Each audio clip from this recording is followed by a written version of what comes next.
to we're going to move right into our due dates and updates, and Amy's going to start that off. Oh, Amy, you're on mute. Thank you. Sorry about that. Hi, everybody. Quick update on the July amendment funding. That amendment has been submitted by DSHS, and we are waiting to hear back from FNS. So we'll let you know as soon as we hear anything. Great, thanks. I know, short update. We wished it was maybe different, but as soon as we know. Okay, Noah and Jamie.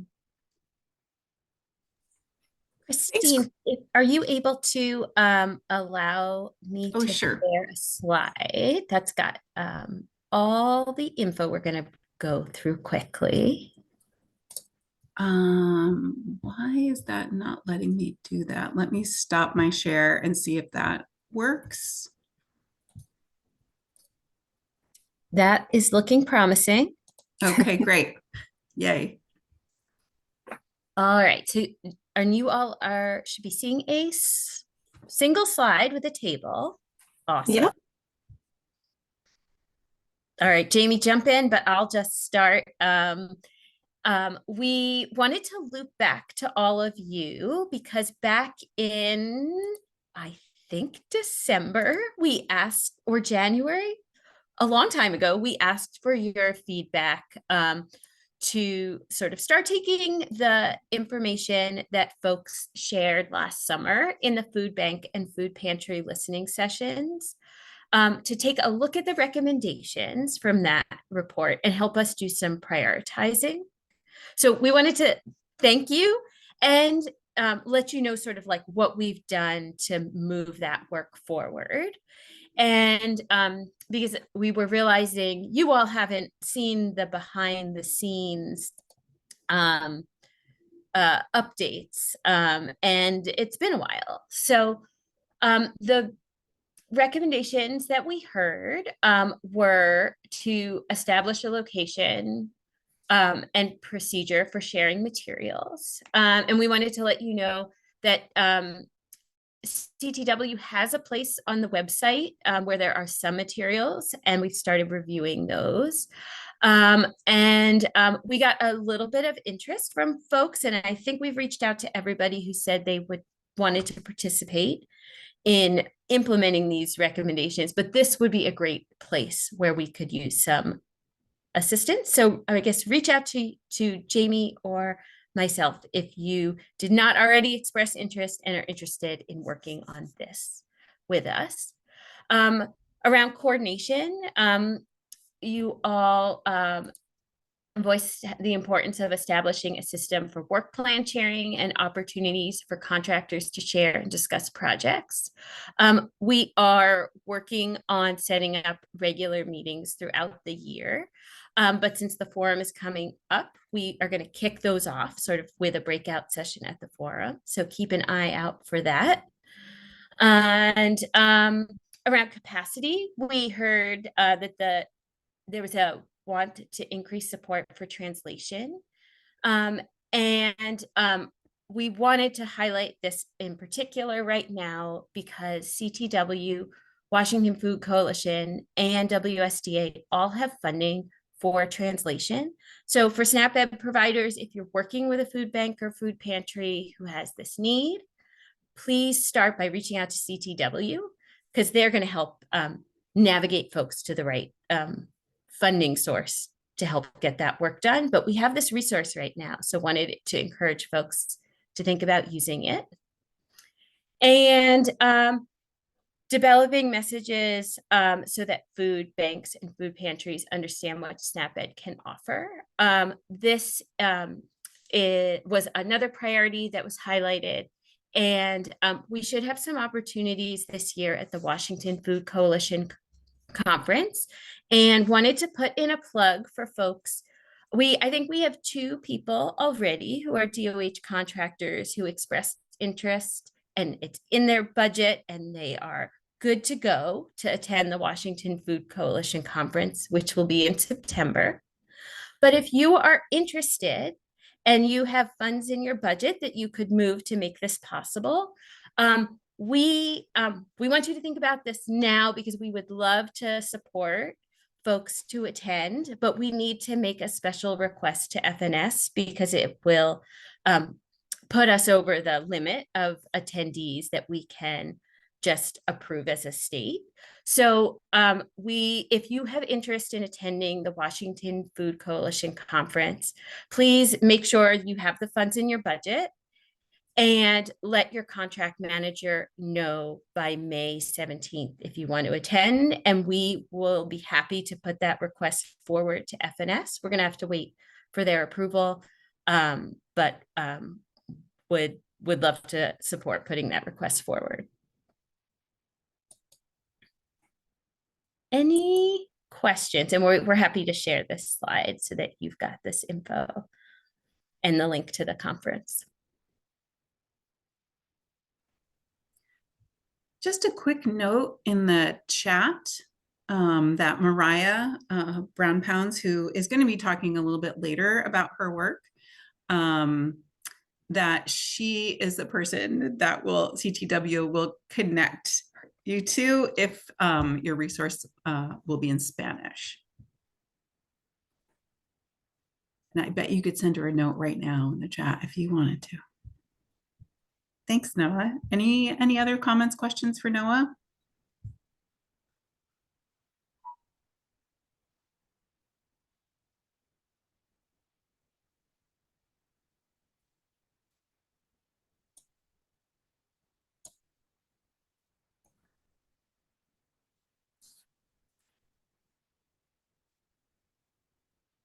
All right. They'll think about just put one more plug in, think about the Washington Food Coalition now if you're interested in attending, because it is hard for us to make those requests at the last minute because they do need FNS approval. So. Okay, well, we're going to turn this over to Chris and Tara from DSHS and our next item. Thank you, Noah and Jamie and Christine. Hi, everyone. We are super happy to be here. For those that don't know us, I'm Chris Mornick. I am the SNAP-Ed program manager at DSHS, and I'm here with Tara. Tara, do you want to introduce yourself? Hi, everyone. It's me, Tara. I'm the SNAP-Ed program consultant at DSHS over here with Chris. Thanks for making the time for us this morning. So we are here today because if you all recall, about a year ago, we did some listening sessions with SNAP-Ed providers around the development of our new 3-year plan. And we are approaching our planning period, and we wanted to create some space and some time for folks to give us some feedback, so we knew if we needed to make any changes. And because we're in the second year of a 3-year planning period, usually that means that we don't make a lot of drastic changes. So we don't anticipate any big adjustments, mostly minor things in response to either new asks that FNS has made or things that we've learned in the past year or feedback that we get from all of you. And if you recall, our original 3-year plan was built on those listening sessions and also information we got at the forum. So we really tried to design a plan that reflected the work you were doing and what the type of organization that would most benefit you. So we talked to the contract managers and the implementing agencies, and because it's not a major overhaul of the plan, they were gracious enough to give us time on these contractor calls, so we didn't have to request an additional meeting from anyone. And really, collaboratively, we all came up with three topics that we wanted to touch base on today. We don't have a lot of time because we are borrowing this time from DOHIA. So we're hoping to just open up conversation maybe for 8 to 10 minutes per topic. And then if it turns out that there's more feedback that needs to be given, we're happy to set up one-on-one meetings. We'll share our email. We can create more space if needed. Really, whatever we learn from you, we'll try to be responsive for. So with that, I'm gonna let Tara try to share our questions, because every time I screen share in Zoom, my computer crashes and I get kicked out. So hopefully This will work better.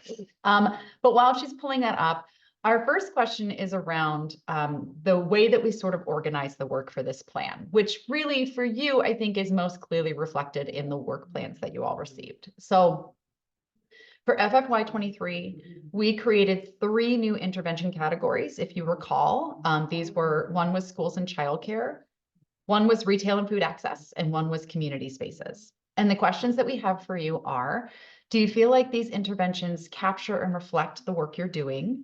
Is there work you'd like to do that doesn't fit in these categories? So you're having a hard time trying to find a space for it. And then currently work plans are organized around these 3 categories, but do you have any suggested changes for the work plans?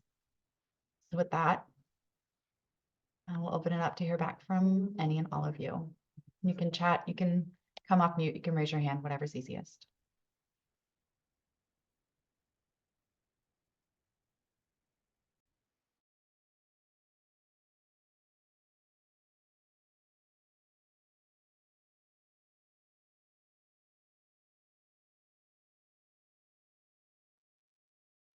Hi, this is Claudia. Can you hear me? Great. Yes, hi Claudia. I really like the new format. It suits the work I do in the Thurston County Food Bank very, very well. I'm really satisfied with it, and I feel like I'm able to find spaces for all the work that we're doing here in the current system. Thanks. Thank you for that. And I also see comments in the chat box. I will capture those as well in my notes.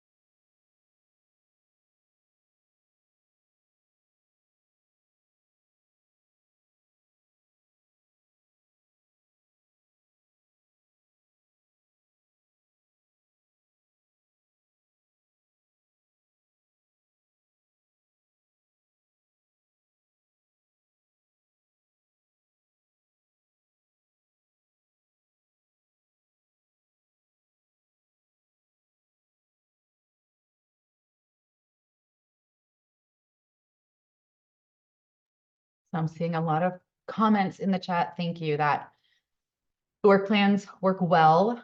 People appreciate flexibility. They appreciate being able to reference the work plans. There was a comment that it can feel cumbersome to have 3 separate work plans to refer back to. I appreciate that reflection, Sarah. Yes, Sarah, you are correct. So part of the reason we created the work plan the way we did was so that people would have flexibility to respond to community need and wouldn't feel sort of boxed into very specific activities, such as we can only do farm to school or we can only do farm to food pantry. So we didn't design it to box out any work, but that's kind of why we're asking, is just to make sure that we didn't unintentionally create something that would. Kristen. I was going to kind of agree with Sarah. Like, I actually love how we have grouped things, but I'm wondering just with the design and the flow, you know, if you can have your strategies and then maybe on the other side, like a checkbox of where this fits in. Sometimes our strategies also overlap just a little bit in certain areas. So I don't know, I like that's the piece where it is a little bit cumbersome sometimes where like, and you refer to this plan and then this plan and that one. So I'm just thinking for a little bit more seamless flow. But then also being able to identify like where does this, you know, work fit into within each of those groups. So I don't know, I don't want to create more work on your end to sort of redesign the templates, but that would almost be nice to have sort of one document and kind of looking across and saying, this is where these, you know, these different areas of my work plan and where it's fitting into. So I don't know, just a thought in terms of that piece. So. Thank you for that suggestion.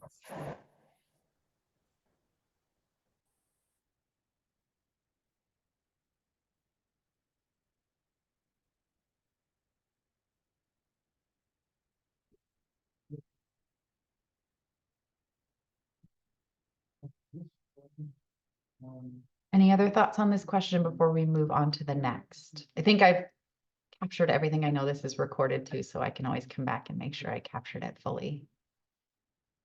I really appreciate this feedback.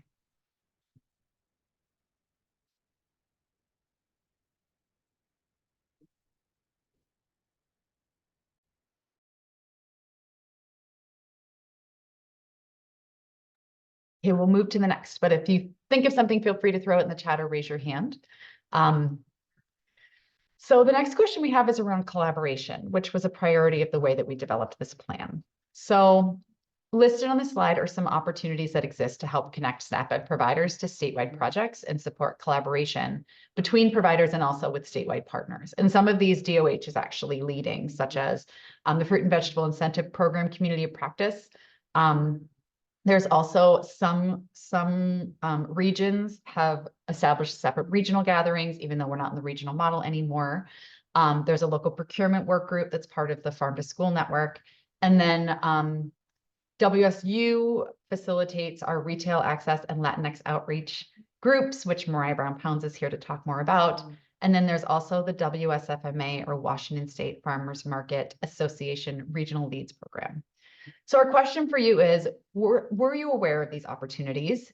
And how else would you like to be connected or tap into statewide projects or planning?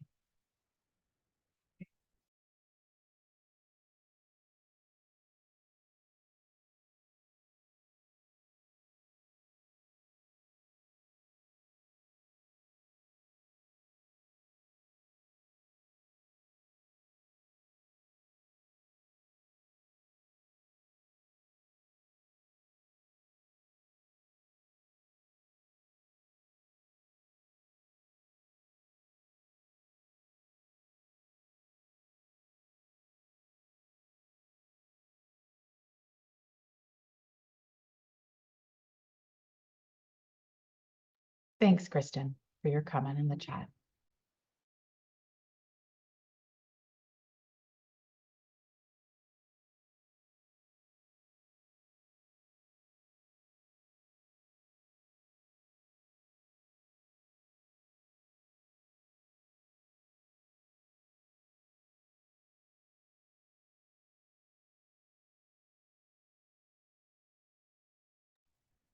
Yeah, that's a great question. I don't think that they are currently listed anywhere. But that's a really great suggestion. And it looks like Katie also says she wasn't as aware. So yeah, specifically procurement and Latinx outreach. Great. Yeah, I think we could do a better job of advertising ways to be involved in those communities, but I really appreciate the suggestion. Katie, the branding project is and it's not. So there are also sometimes work groups that are pulled together for a very specific project or purpose. These are sort of ongoing opportunities that always exist to help connect you to the work. The branding project is more of a work group that was developed to make sure that a project that we're working on the state level has input from SNAP-Ed providers. So it is another opportunity, but a little different than the way I think we're thinking about these, which are opportunities that we're creating really to focus on access to more resources and collaboration between providers.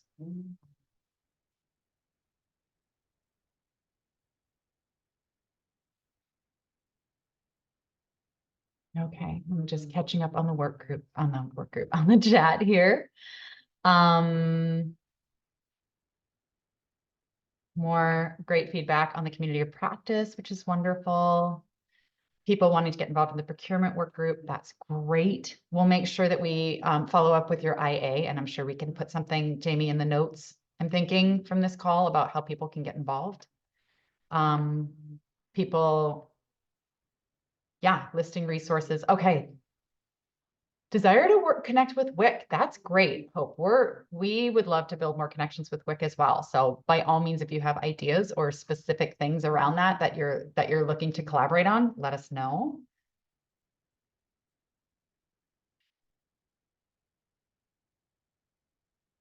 Okay, great. So it sounds like we could probably do better about advertising these groups and these opportunities, either listing them on the website. Oh, that's great. Hope. I would love to hear more. So maybe we can set up a timer, follow up. So it sounds like we could do better, maybe a one pager or a resource website somewhere with resources around these opportunities. But it sounds like people aren't specifically calling out, besides the WIC work group, that they want more opportunities and people are interested in participating. So that's what I think captured so far.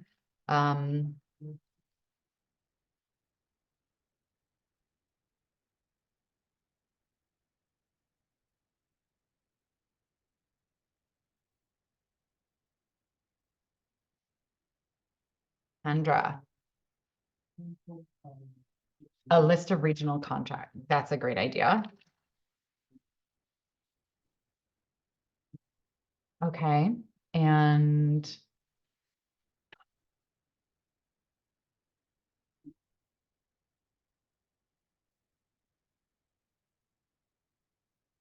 you can probably all hear me typing furiously here. And Chris, we can share these comments back with you. So if you're furiously trying to capture all of these comments in the chat box, we'll provide that to you. Okay, thanks. That's good. It also helps me to just track what's going on, but I'll maybe be less concerned about it. An LAA lead a work group. Absolutely, Sarah. So that's a great question. So I could be wrong about this, but I believe that the regional meetings were initiated really from SNAP-Ed providers saying we still kind of want to connect with people that were in our region. And I think some of those are led by providers. So I think that'd be something to talk to your IA about, but I think folks would be really open to that. I think there are also a couple of work groups, provider-led work groups happening right now around social media, which we didn't include on this list because one of them is kind of, I think, in a little bit of a pause, and but there are definitely work groups like that that seem to be popping up, and I think that's wonderful.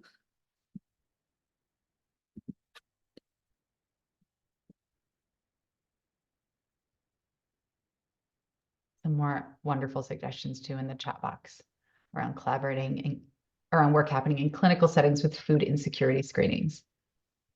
That would be great. And also connecting around physical activity. I think I said this one. These are wonderful suggestions. We really appreciate this feedback. Yeah, Christine brings up a really good point. We've got our forum coming up at the end of the month, and we're trying to figure out ways to help people group and gather around activities and intervention areas and by IA and all different sorts of things. So all really helpful feedback.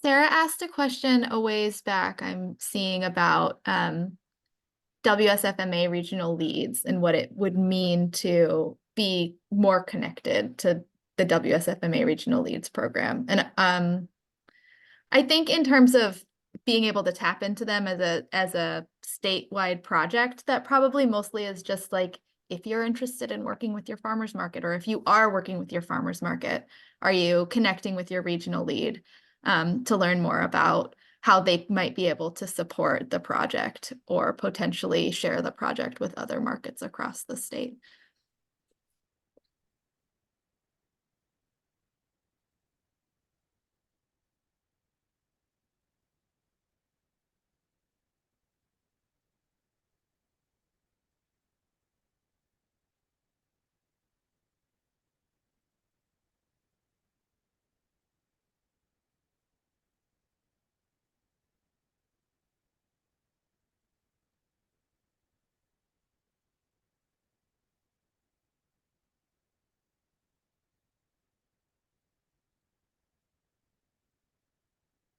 I love all these ideas for work groups.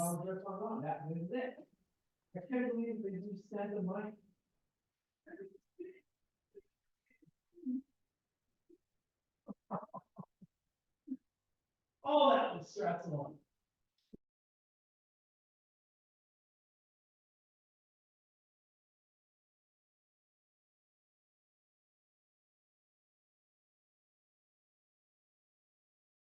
Well, it seems like we've got a lot of really great feedback and ideas on this topic, and folks can feel free to continue populating ideas in the chat. But I think in the interest of making sure there's time for the other folks on the call, we'll move to the next question.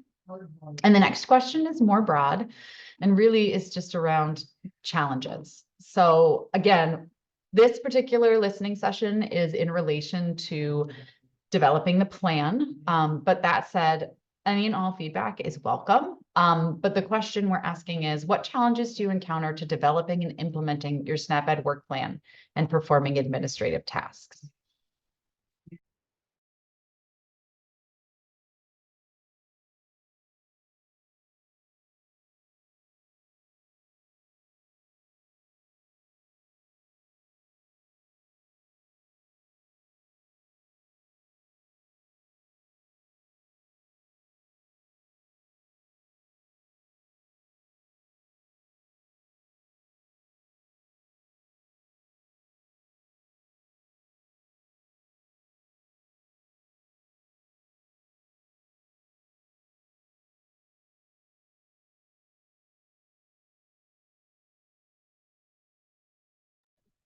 Okay, Sarah, great question.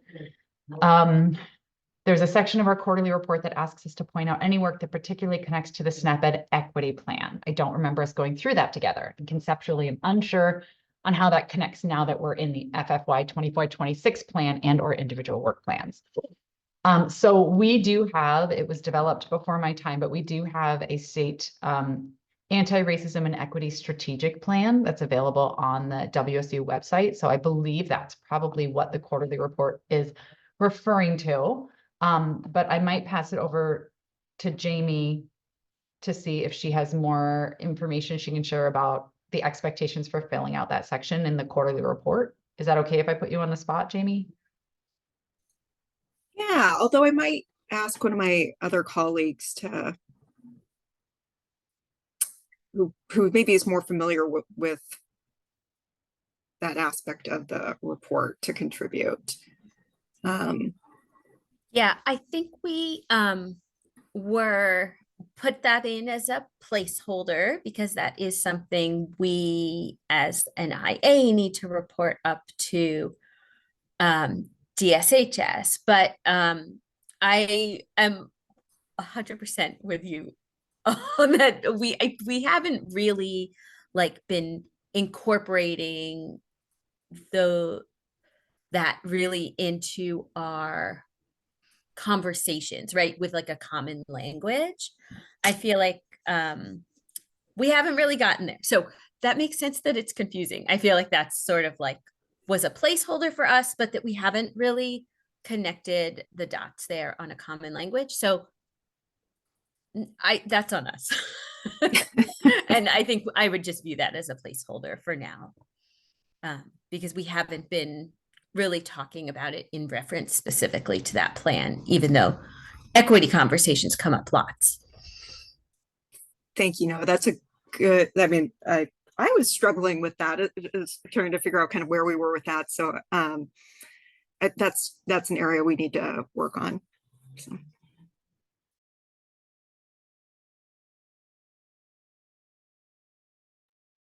There's another question in the chat that I think might be best for the IA to address, which is about the work plan this year. So it says, it's from Courtney, as far as the needs of the community section of the work plan, will that need to be updated again this year if there aren't any major changes?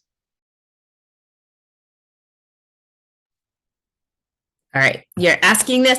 We are in the process. You're asking at this perfect time. We are in the process of making those updates. And we have not landed anywhere exactly, but we're trying to think about how to structure work plan updates in a way that there's that you can build off of last year's. So lots more coming in the next couple weeks, and so appreciate that that is on our mind too, that a lot of work we would expect would continue, and we don't want to make you start from scratch. And I'll just add too, is assuming that section is still supporting the work that you're proposing in the work plan, it would be, just logical for us that we wouldn't see any major updates there.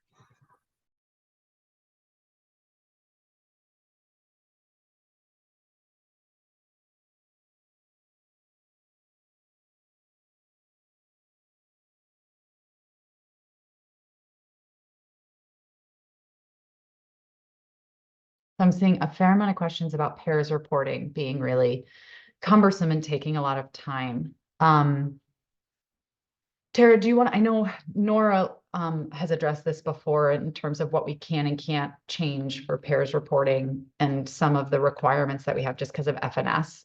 Although we do strive, I think, to streamline things and make it easier. Tara, do you want to comment on that a little bit more? Yeah, so pairs is tricky because what the data that's reported into pairs by you all gets the vast majority of it gets directly uploaded into the state plan that we report to our federal funders at FNS, and it's required that we're reporting on all of these areas. And over time, I think we've certainly been trying to find ways to make it as little of a burden as possible. But with that said, I think hearing this from people that it really has been an issue, the amount of time that it's taken, we can definitely look and see to what extent it can be, if this would be something we'd have to chat with our evaluation team about. But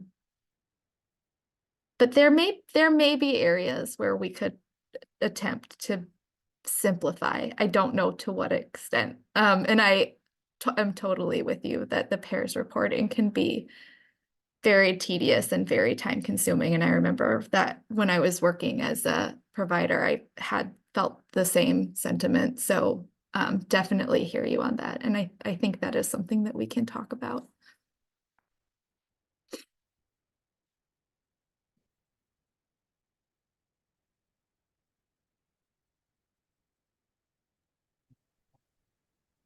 One thing that we've tried to do, though I see people are saying that it's still a little bit duplicative, is we have tried to the greatest extent possible to pull from the information that we need for our quarterly reports.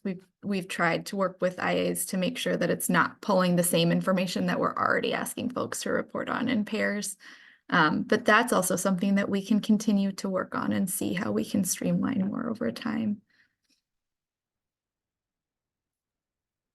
I'm also seeing some comments about the timing of supplemental funding requests and approvals and when funds are distributed. And I think there's pieces of that we don't have a lot of control over. For instance, DOH's contract process is such that it takes a specific amount of time even once DOH gets funds in order for contracts to push them out.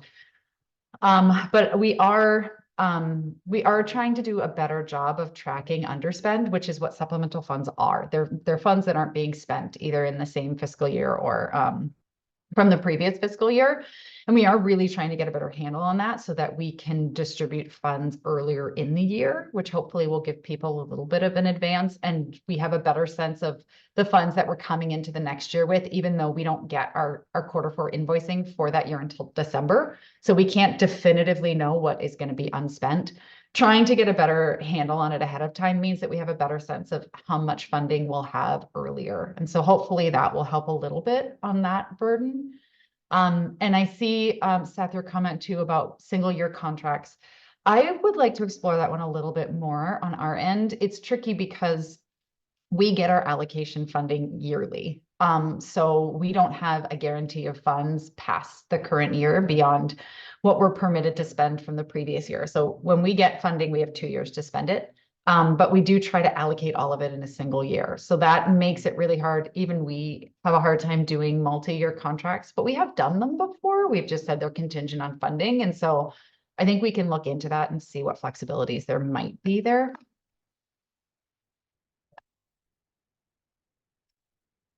Pairs reporting. I And we think can pass, oh, go ahead, Tara. I think this point about the pairs ID number is thank you. That's really helpful to hear that specific feedback, and that may be something to some extent that we can work on. I know part of the reason behind entering the pairs ID number across categories is to make it easier for us to see where things are linked, and it seemed like a good solution to kind of organizing around all the different types of projects people are doing. But that may be something we can work on in terms of where pairs IDs are, how visible they are and where they are on the screen, that we can talk with Canopy about that. That's the company that's designing pairs, and we have sort of limited flexibility around how the pages are designed, but we can definitely bring it up and see to what extent that might be an option. Kristen, you have something to share? Tap onto that, because like I literally have to go in, and I know you know this, but like to explain to them, I literally have to go into every single activity that I do. I have to record all the pairs number on a separate sheet so that I can go back in and be able to plug those, because it's so cumbersome, because you actually can't access the pairs ID without clicking, opening, scrolling through and selecting that number. So it does add quite a bit of time until you like have to create like a separate spreadsheet for yourself to monitor it. And it just seems sort of, again, very duplicative. So, and it feels like that would be an easy fix on Pairs's part. Just like put it on that main page when you're looking at all your activities, and there's the Pairs ID right there. That's my tech fix for that one, but I know somebody else has to implement that. So thanks. No, thank you, Kristen. That really is very helpful. And I agree that is an idea that could potentially be an easy fix. So definitely something that we'll talk about and we can bring to Canopy in our next meeting with them and see.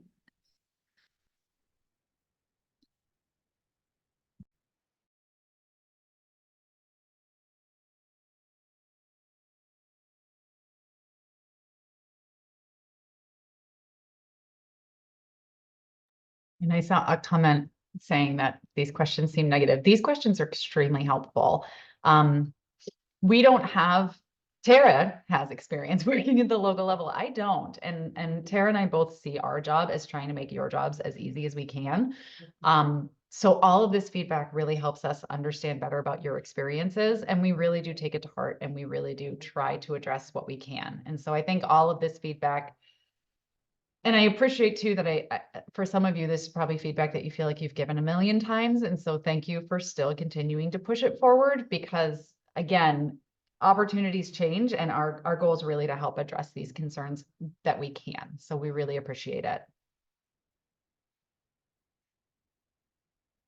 And thanks, Kate. I appreciate that. I do appreciate that comment. I know, but it is still really burdensome. And so some of the reporting we can not do anything about, because we're a federally run program. But I think, we did try to make the quarterly reports less duplicative of pairs. I think one thing we're hearing in these listening sessions is that folks maybe don't fully still understand what goes in quarterly reports and what goes in pairs. And so that effort might not fully be captured. And so something that we're thinking about is ways to issue more guidance of what actually goes in which, and it may help clarify and possibly simplify the quarterly report process. Courtney, that's a great question. I'll tell you what I can, and then your IA folks can tell you the next piece. So we're still waiting for our base funding allocation from FNS to tell us how much money we're going to have as a state. What they do is they issue us an estimate. Typically it comes out a little sooner, but we're not shocked that it's coming out a little later than normal. But we've been told to expect it. We've been told to expect it by May 15th. That doesn't mean that it will be out by then. but that's, I think, the date that FNS is aiming for.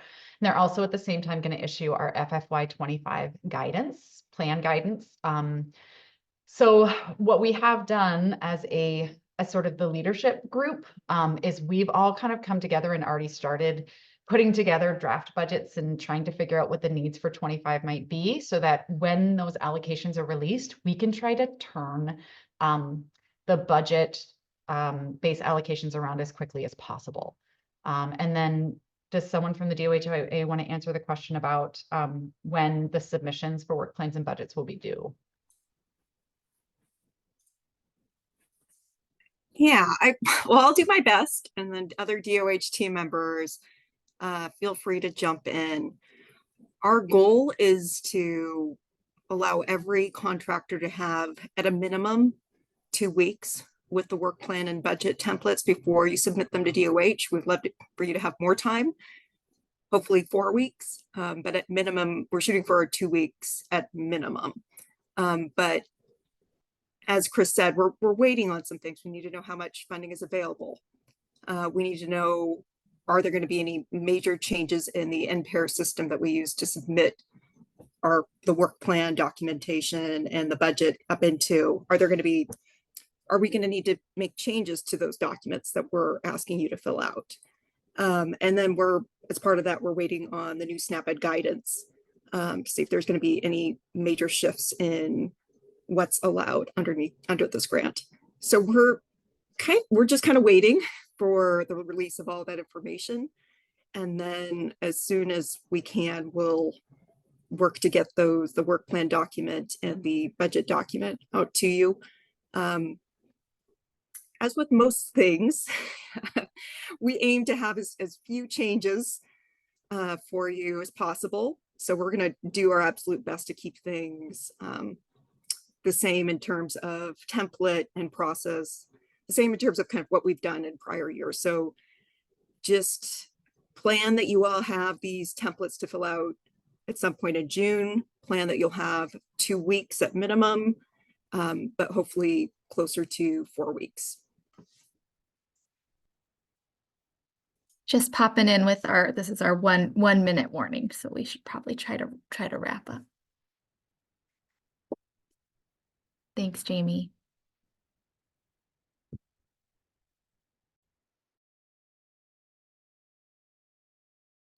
Well, I'm going to put mine and Tara's emails in the chat box. They're also on these slides if those are shared. I mean, they're just questions, so I don't know if you need them, but please feel free to reach out. We will set up one-on-one meetings. If we live in your vicinity, we'll come sit down with you and just listen. We really appreciate everyone's time and feedback. So thank you.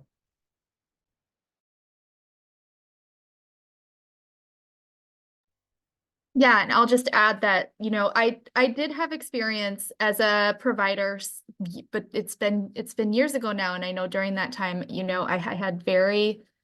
I had a lot of thoughts and feelings and opinions about how the state plan should be written and what should go in there. And at times didn't feel that I had a voice in that process. And Chris and I both firmly believe that these decisions just can't be made well or effectively without hearing from you all and learning from you about where your priorities are and where you think the plan should go. So we really appreciate your participation and your input.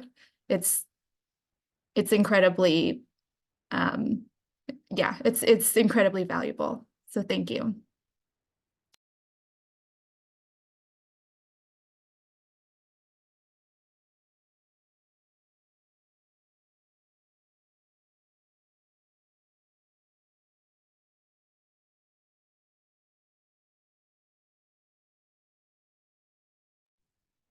Well, thank you so much, Tara and Chris, for being here today. I know it's always useful to have these kinds of larger conversations and to see where, folks can understand how their contributions, are part of this larger statewide effort. So thank you for just making space for that topic, and we are going to move along. So Mariah Brown Pounds is here and she's going to tell us a little bit about her work. And I'll turn it over to you, Mariah. Hello, everyone.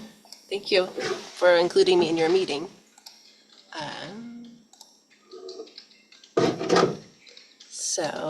It's a little bit noisy here today, but yeah. So I just wanted to let you all know that I am available for services. My name is Mariah Brown Pounds, and I am the Latinx Outreach Coordinator for Washington.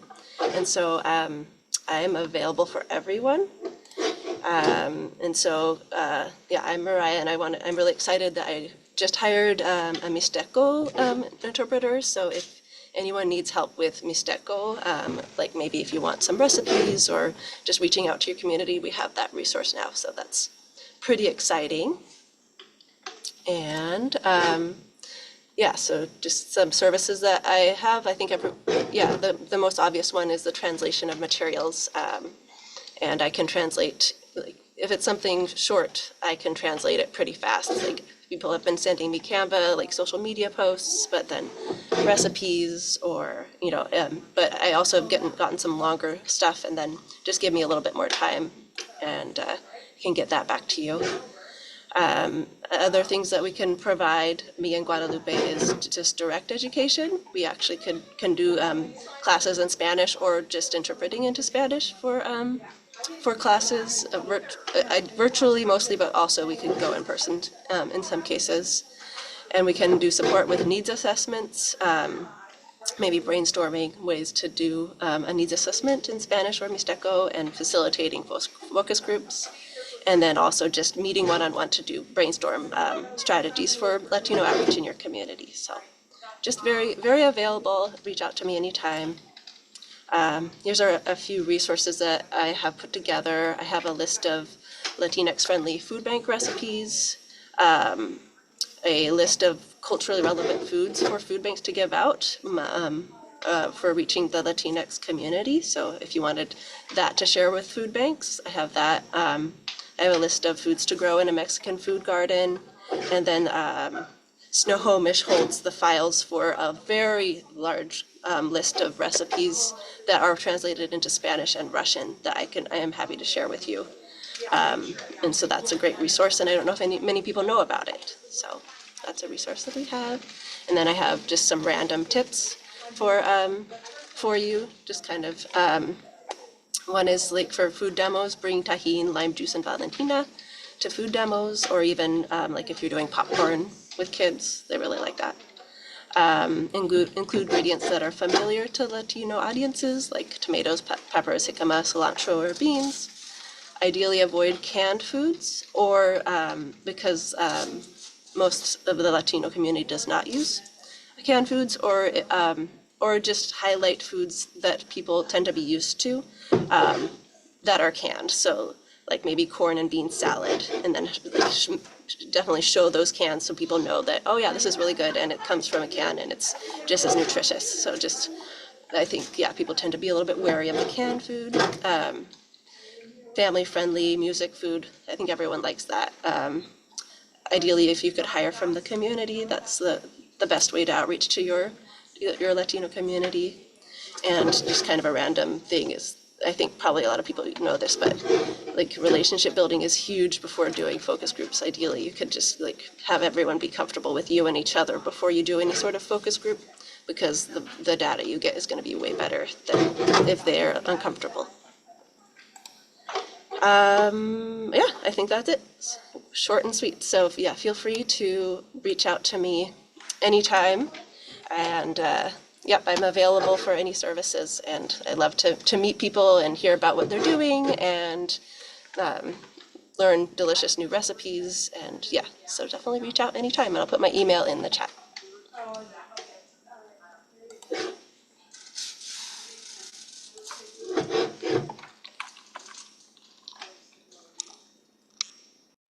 Great, just a couple of comments in the chat box. Thanks for all those reminders about what kind of resources are available and some best practices. One comment, glad to hear about the support available through Guadalupe. And yeah, Mixteco interpretation support. Could you tell us, I mean, I have not heard that term before. Can you explain that? Sure, yeah. So Mixteco is an indigenous language to a region in Mexico, and so there's a large group of indigenous peoples who speak Mixteco, and there's a big group. There's some communities in Washington. Specifically, right now I'm focusing on Skagit and Whatcom, but I do know that in Othello and Walla Walla there are some big communities of Mixteco speakers, and so it's a need in the community. Great, thank you. Mhm. Other questions? We still have a few minutes. We can reach out to Mariah here.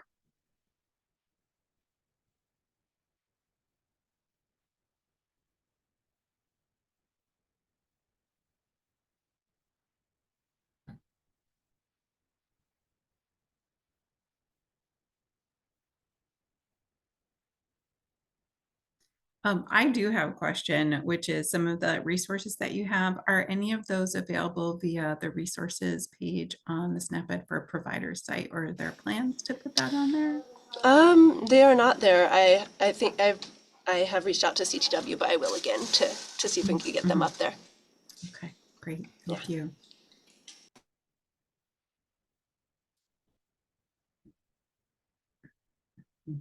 So Diane notes, love to see the list of culturally appropriate items to include in food banks.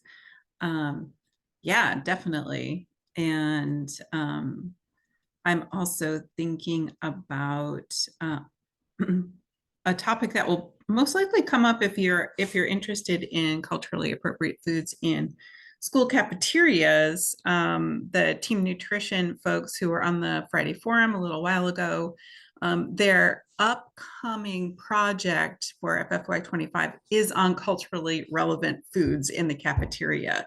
So if folks are interested in that topic, be sure to check in with the team nutrition grant folks, and maybe also, Mariah, we can help connect you to that group also for resources around culturally relevant foods. Yeah, that would be awesome. Thank you. Great. Yeah.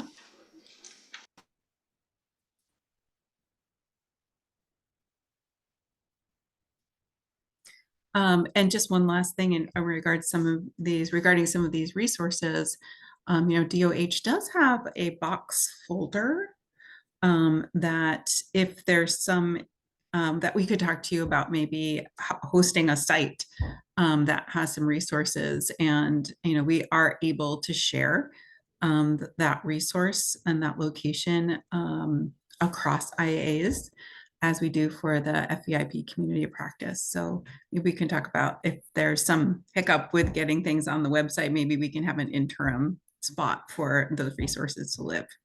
So great, we'll be in touch. That sounds good. I'd be happy to share. Thank you, everyone.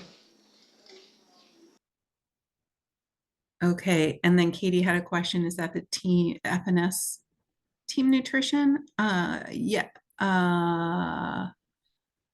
I'm not sure I understand your question, Katie. So thank you, Shannon. Yes, OSPI.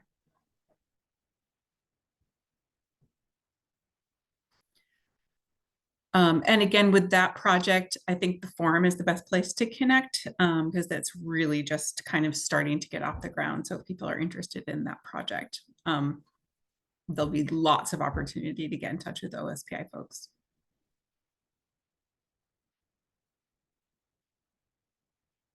Okay, well, thank you so much, Mariah, and Chris and Tara and everyone for being here. We really appreciate these opportunities to get to talk to everyone. And we will stay on the call, the DOH team, for another 5 or 10 minutes, just in case there are any new coordinators or new staff who have more questions for us. But in the meantime, we'll stop recording and thank everyone for being here.